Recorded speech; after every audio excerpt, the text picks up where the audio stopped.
warahmatullahi wabarakatuh. Sahabat Zakat TV, kita masih di Indonesia Islamic Fashion Fair 2013. Seperti kita tahu bahwa unsur etnik dan budaya dalam beberapa tahun terakhir ini juga mempengaruhi desain busana muslim Indonesia. Dan sepertinya tidak ketinggalan faktor atau unsur kedaerahan juga mengantarkan Indonesia menjadi kiblat busana muslim dunia 2020 nanti.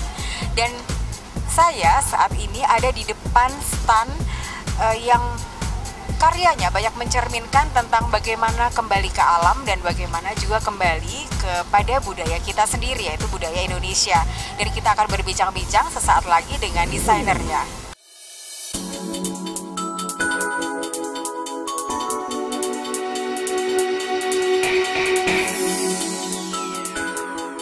Unsur etnik dan budaya dalam beberapa tahun terakhir mempengaruhi perkembangan desain dan tren busana muslimah. Modifikasi kain-kain khas daerah yang dipadankan dengan baju muslimah serta jilbab senada menampilkan kekhasan Indonesia dalam tren fashion busana muslim tanah air. Harmoni budaya dan fashion dan keagamaan begitu kental dalam tren ini.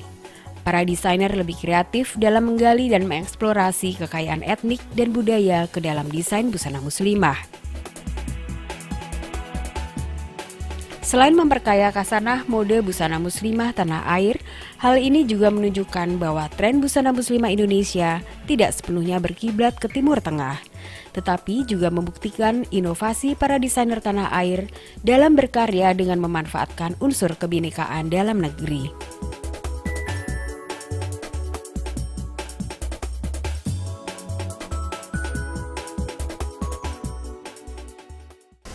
Sahabat Zakat TV, seperti janji saya akan memperkenalkan kepada sahabat Zakat TV seorang desainer yang mempunyai karya dan itu semuanya menunjukkan karyanya berdasarkan tentang unsur etnik dan budaya. Di samping saya ada Mbak Ati Kuncoro. Assalamualaikum Mbak Ati. Waalaikumsalam. Ingin tahu ya gitu bahwa sebenarnya busana muslim kan tidak harus berkiblat ke Timur Tengah gitu ya. Artinya ada desain-desain yang justru juga bisa berangkat dari budaya kita. Bisa dijelaskan? Ya, seperti halnya misalnya kita punya rok, ya, rok bawahan dari batik. Kita bisa combine dengan renda atau aplikasi-aplikasi lain. Jadi busana muslim itu tidak harus abaya yang panjang atau kesannya berat. Nggak perlu begitu. Kita bisa memodifikasi seperti yang ini saya pergunakan. Ini seperti kebaya dan tetap maksud saya tetap tidak membuka aurat, tetap sopan, tapi juga tetap cik dan tetap menunjukkan ini Indonesia. Itu. Nah, kalau Mbak Ati sendiri karyanya itu lebih kepada desain aksesorisnya atau pakaiannya?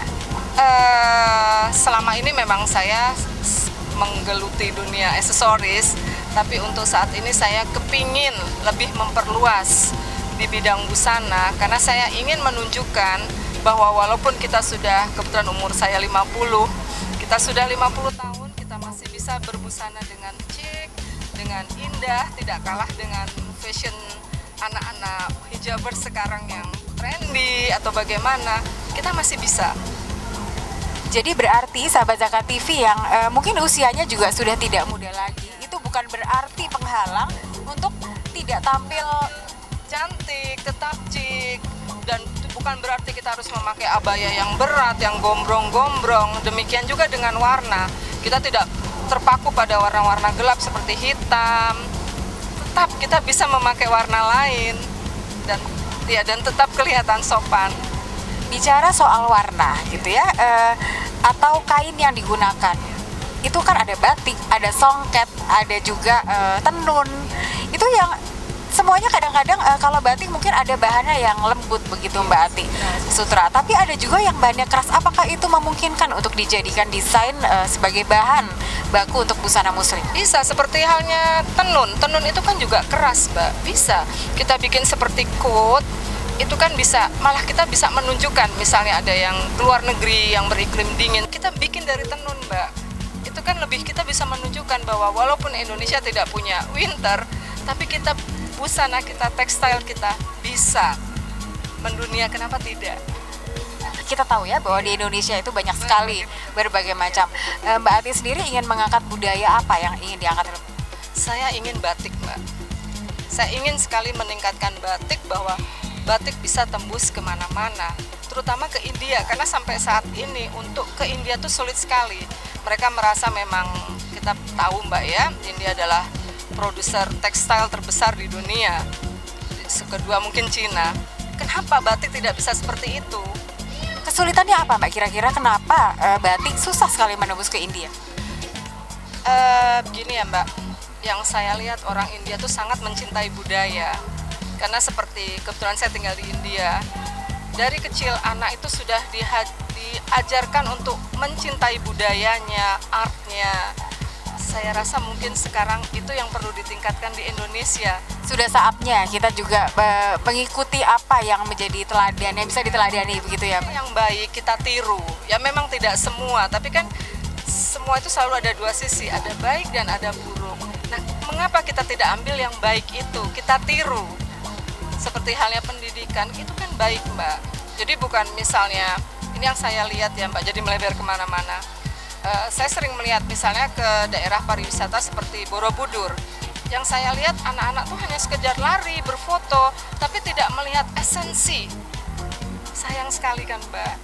Nah, apa nanti lama-lama mereka juga tidak mengenal batik, tekstil kita, lama-lama hilang.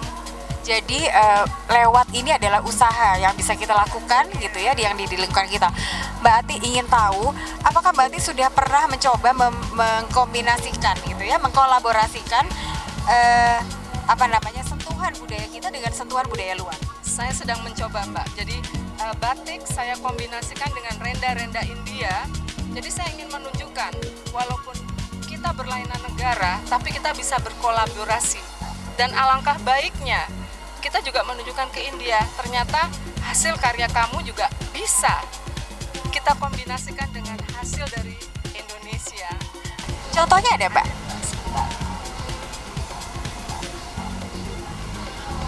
Bisa tolong dijelaskan? Iya, ini parang cap mix tulis, dan saya kombinasikan dengan renda India. Tentunya lain ya Mbak dengan renda Cornell yang dari Prancis atau dari Cina. Mereka memang lebih bagus. Dan ini memang ini karya mereka dengan menggunakan mesin atau handmade Mbak, tangan? Ada yang mempergunakan mesin, ada yang mempergunakan tangan.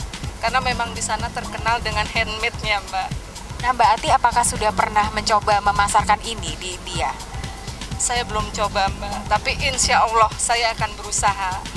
Mudah-mudahan dengan mulai dari IIFF ini bisa mulai berkembang dan saya bisa membawa ke India.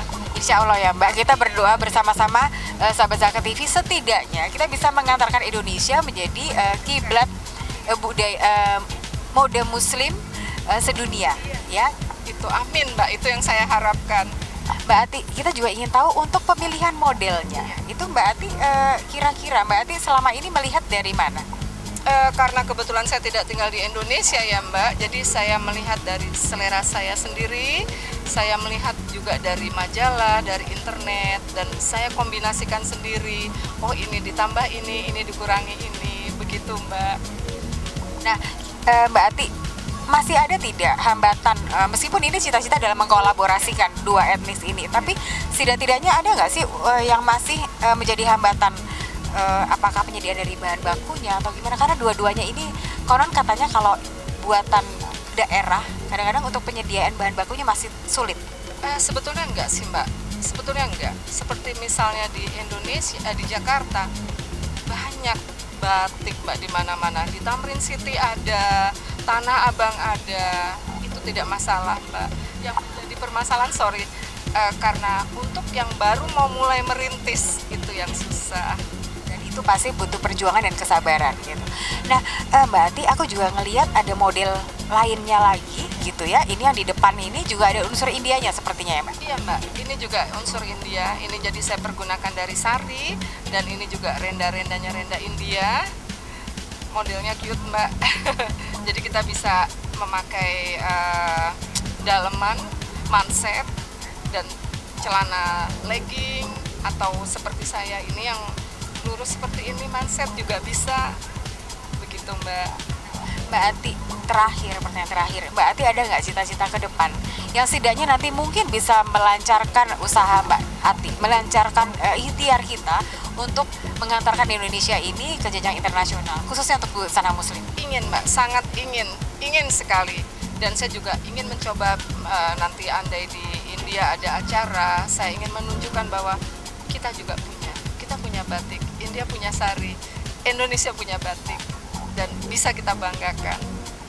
Terakhir Mbak, tips apa untuk kaum ibu atau para perempuan muslimah lainnya gitu ya, yang harus paling tidak untuk mengedepankan unsur kedaerahan dalam busana muslim mereka? Cintailah produksi Indonesia sendiri, karena Indonesia kaya. Jangan kita bangga memakai produk luar, tetapi kita melupakan akar budaya kita sendiri. Terima kasih banyak Mbak Ati, dan pastinya Mbak Ati juga banyak rekan-rekan di sini yang memperkenalkan tidak hanya batik ya Mbak. Ada kebetulan teman saya, dia tinggal di Balikpapan dan dia juga pernah ke pedalaman Kalimantan. Mungkin dia bisa menjelaskan tentang tumpau, atau saya kurang tahu Mbak, karena saya ini batik. Monggo silakan. Terima kasih banyak ya Mbak Ati. Sahabat Zakat TV, menarik sekali pembicaraan kita dengan Mbak Ati, dan ternyata unsur budaya kita kaya dan unsur budaya kita juga masih mampu dikolaborasikan dengan unsur budaya lain. Satu lagi kita akan berbincang dengan desainer yang unik lainnya yang memadupadankan busana daerahnya dari daerah Kalimantan. Bersama kami di Suara Perempuan Muslimah.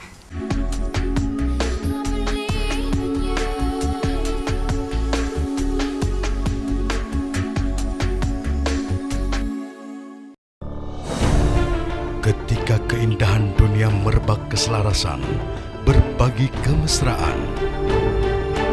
Ketika sejuta tangan merangkai kebahagiaan dalam kehidupan yang harmoni. Ketika zakat Anda wujudkan indahnya dunia.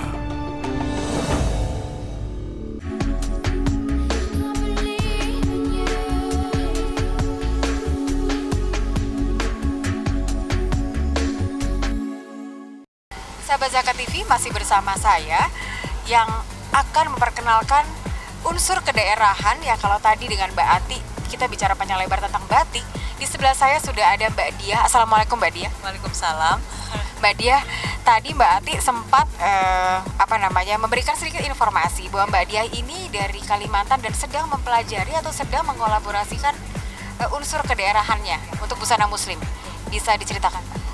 Jadi selama ini untuk unsur daerah Kalimantan sendiri itu kurang gitu. Jadi kurang digali entah dari pemerintahnya, dari pengusaha daerahnya juga kurang kayak gitu. Jadi dengan kesini gitu, aku tuh maunya ngelihat peluang gimana aku nanti akan mengaplikasikan seperti sulam tumpar. Contohnya di Kalimantan tuh mereka punya sulam tumpar yang motifnya dan warna-warnanya tuh yang benar-benar gonjreng dan ini Kalimantan gitu, khas Kalimantan. Terus ada ulap doyo itu bisa dijadikan sepatu, bisa dijadikan mungkin aplikasi buat skirt yang kayak gitu. Ada juga jumputan sasirangan Kalimantan itu. Terus kita juga punya batu-batuan sebenarnya di sana yang bisa dijadikan aksesoris untuk kalau di sini kan ya pokoknya beda gitu loh. Terus ada juga tenun Samarinda. Jadi itu kayak sarung itu. Nah, itu motifnya juga kotak-kotak yang kayak gitu, cuma dia tenun ininya khas Samarinda namanya. Mbak Diah, ada yang menarik di sini. Sebagian besar kita mengenal bahwa kain-kain tradisi itu lebih keras, ya. Jadi jarang ada yang sutra. Kalaupun ada, memang ada beberapa. Tapi bagaimana dengan yang keras? Kalau tidak salah di Kalimantan pun lebih cenderung bahannya pun keras. Karena itu dari serat ya Mbak ya.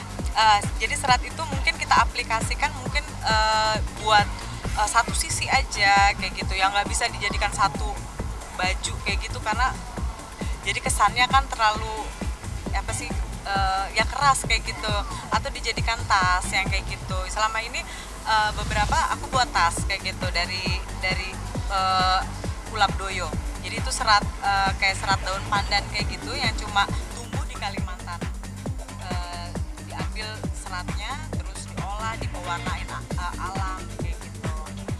Ya seperti sulam tumpar itu mungkin aku ambil motifnya aja. Karena mereka dari bahan kain pun juga kurang bagus kayak gitu. Baru kita nanti aplikasiin sendiri bagaimana cara kita di baju muslim itu kayak gitu loh. Mungkin entah satu sisi atau apa. Terus juga termasuk mungkin kolomnya itu gitu untuk dibuat kecil motifnya kayak gitu. Bicara soal pewarnaan alam dan itu tadi dari serat. Pewarnaan alam itu kalau saya lihat kadang-kadang warnanya juga tidak terlalu keluar. Betul, karena kan itu mungkin diambil dari lumpur atau daun atau mungkin dari memang warna nggak bisa keluar seperti warna kimia, itu memang udah takdirnya.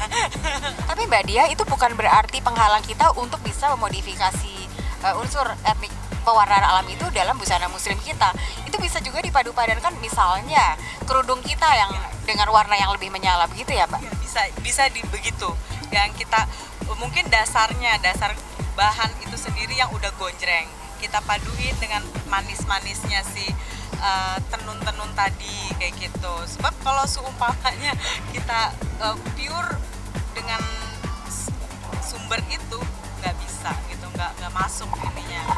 Nah Mbak Dia, bagaimanapun juga kalau kita menghimbau untuk menggiatkan gitu ya unsur kedaerahan, kita kan juga harus berangkat dari rumah kita sendiri ya, asal kita sendiri. Bagaimana sih Mbak masyarakat daerah Kalimantan sendiri untuk menggerakkan kain-kain mereka di dunia ke lokal, maksudnya ke lokal Indonesia gitu, ke daerah lainnya atau juga bahkan internasional? Dari Kalimantan sendiri itu belum, beberapa tapi tidak begitu heboh seperti Sumbawa, Timor kayak gitu yang udah keluar. Malah selama ini aku lihat gitu ya, itu dikembangkan dari pengusaha dari Jakarta kayak gitu, yang kadang-kadang mereka surprise sendiri gitu loh, ternyata si Ulap Doyo bisa diginiin gitu. Nah di sini aku mau mengolah itu supaya bisa masuk juga gitu dengan modern. Di sana itu sumber dayanya kurang Mbak. Dari situ lagi aku berusaha nyoba supaya bisa masuk kayak gitu. Mbak, tapi bagaimana cara Mbak Dia menggiatkan masyarakat setempat gitu ya untuk bisa membantu Mbak Dia? Selama ini aku ada link ke kayak sukunya. Jadi suku itu aku ada pendekatan kayak gitu, dan mereka juga kasih training ke orang-orang cacat yang kayak gitu. Terus dibina, setelah dibina mereka buat itu, aku beli biasanya dari situ gitu loh. Dan ada juga link ke pedalaman yang memang supply, yang mereka sendiri mau supply ke aku kayak gitu. Biasanya kurang sedikit kurang gimana gitu di sana itu Mbak ininya. Nah Mbak Dia, apakah Mbak Dia juga pernah melakukan seperti fashion show tunggal begitu karya-karya? Pernah, waktu itu di Balikpapan, fashion show tunggal itu untuk acara Balikpapan International Women Association. Jadi itu perkumpulan ekspatriat di Balikpapan untuk acara Melbourne Cup. Melbourne Cup itu acara ini pacuan kuda yang ada di Melbourne. Jadi mereka setiap tahunnya live gitu loh. Live mereka pakai dress yang ala-ala Victoria kayak gitu dengan heboh-hebohnya. Di situ mereka ngundang aku untuk fashion show tunggal. Tapi saat itu aku masih pakai bahan baku luar kayak gitu, seperti batik Bali yang kayak gitu. Mbak Dia, jadi sekarang yang Mbak Dia sudah pernah Mbak Dia pamerkan itu berarti masih belum Kalimantan ya? Belum Kalimantan. Saat itu tahun lalu Mbak, ya fashion show itu tahun lalu itu belum Kalimantan. Tapi untuk kedepannya itu pasti gitu loh, karena ya saat ini aku udah ngumpulin bahan ini itu. Emang sih apa-apa sendiri ya Mbak ya, gitu. Belum ada bantuan dari mana-mana tuh belum ada. Mbak Dia, terima kasih banyak, dan insya Allah usaha yang akan selalu digeluti ini akan semakin mendapatkan hasil yang memuaskan. Sahabat Zakat TV, menarik sekali perbincangan kita dengan Mbak Dia yang selalu giat untuk menunjukkan karya-karyanya melalui sentuhan Kalimantannya. Dan saat lagi kita akan berbincang tentang bagaimana kain songket bisa menghiasi busana muslim Indonesia. Saat lagi bersama kami di Suara Perempuan Muslimah.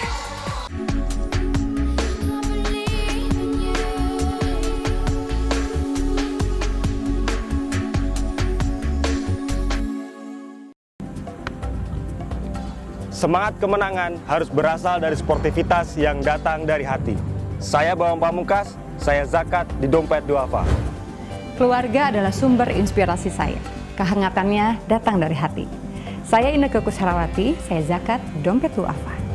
Berbagi memudahkan rezeki, karena datang dari hati. Saya Ipo Santosa, zakat di Dompet Duafa. Dompet Duafa.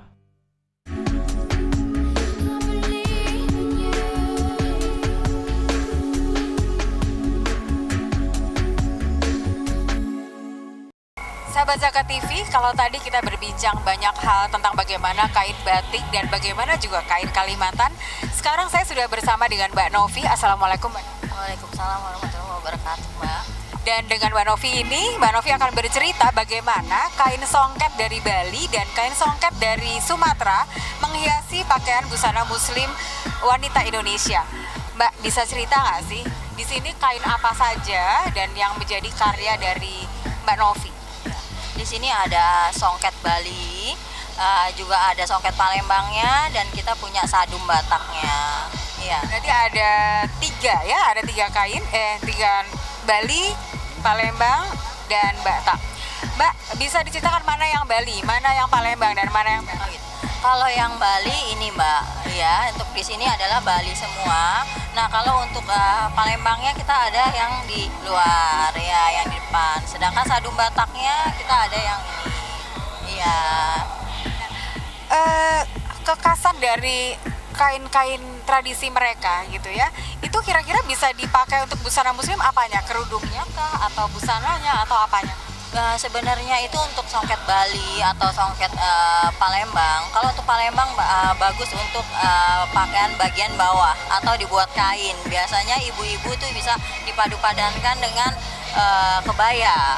Tapi kalau untuk Bali itu bisa buat kombinasi dari pakaian-pakaian muslimnya, seperti yang kayak mungkin di bagian tangan atau kerah atau bagian bawah, atau cuma untuk kombinasi aja.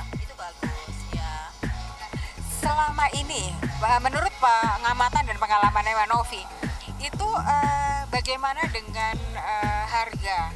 Artinya pada saat ini masih menjadi sebuah kain dan pada saat setelah dijahit menjadi sebuah baju gitu ya, itu apakah masih memungkinkan gitu untuk dipakai sehari-hari atau hanya untuk acara-acara khusus? Kalau untuk songket Bali biasanya itu untuk acara-acara khusus Mbak. Jadi kalau untuk kainnya sendiri, range harganya itu sekitar 1,5 sampai 3,5 juta, tergantung pada motif dan kehalusan bahan dasarnya benangnya ya. Nah kalau untuk songket Palembang juga sama, biasanya itu dipakai malah untuk pesta gitu. Nah kalau untuk sadum Bataknya bisa dipakai untuk berbagai acara juga bisa. Iya. Mbak, ada beberapa kain yang itu menceritakan, di sini kita tidak membahas motifnya, tapi kadang-kadang ada kain yang disakralkan begitu gitu. Nah, bagaimana Mbak Novi mempelajari apakah kain ini memang bisa dipakai bebas gitu untuk memadu-padankan busana-busana kita, atau memang ini yang tidak boleh? Bagaimana caranya Mbak Novi mempelajari hal itu? Sebenarnya sih kalau untuk sakral dan tidak, itu semua kain sih sebenarnya untuk acara-acara tertentu mungkin ya, seperti Palembang untuk acara adat perkawinan itu beda, karena dia harus yang lebih mewah, lebih yang kelihatan lebih seperti gemerlap kayak wara-wara gold, silver, itu selalu dipakai dengan pengantin. Tapi kalau untuk yang sehari-hari itu bisa namanya blongket Palembang, itu bisa untuk pakaian sendiri sehari-hari. Kalau untuk Bali sendiri, selama ini saya pelajari itu tidak ada untuk acara sakral-sakralnya, tidak. Cuma mereka tuh kalau lebih memakai songket Bali itu kelihatan lebih etnik aja, gitu aja Mbak. Gitu. Kalau untuk sadum Bataknya mungkin ya, kalau di Batak itu kain-kain itu banyak yang ada untuk acara seperti kematian, itu pakai kayak ulos atau ada songket tarutung. Itu sebenarnya memang ada acara-acara untuk sakral aja.